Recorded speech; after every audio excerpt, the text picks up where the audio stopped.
Hi, I'm Hallie, and I'm here to help you level up in Limited.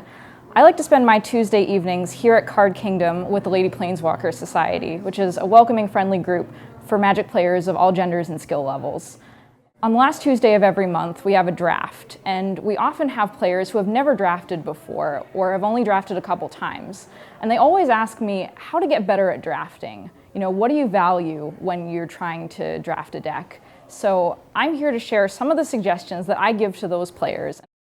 The first thing you're going to want to look for when you're drafting are bombs. And these are creatures that have a strong impact on the board and can help swing the game in your favor, even if you're behind. In Kaladesh, these are cards like the Gear Hulks, really strong creatures that have powerful enter the battlefield effects, or creatures like Angel of Invention, which can help you gain life and stabilize and add creatures to your board, or even make your creatures that are already on the board even stronger.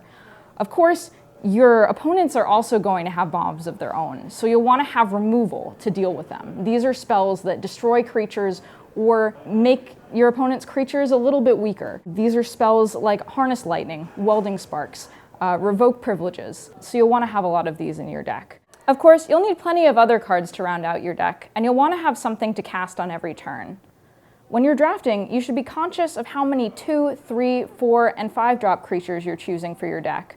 And once you're done drafting, you can pick and choose creatures to make your mana curve as smooth as possible. When you're drafting Kaladesh with your friends, you'll also want to be conscious of synergy, how cards in the set work together to build a cohesive deck.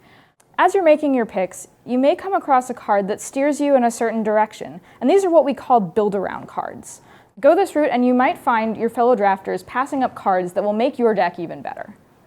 When I first drafted Kaladesh, I first picked a Bristling Hydra, which is a creature that uses energy to protect itself from your opponent's removal spells. This creature is really strong, but it's at its strongest in a deck that has lots of energy producers, so I had to build around this card to make my deck function well.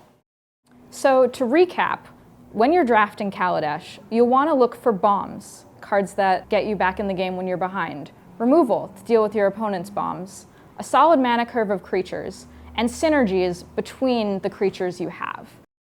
Thanks for watching, and be sure to leave a comment below if you have any more questions about drafting. Tune in next week where we'll be talking about archetypes that you can draft in Kaladesh. See you then!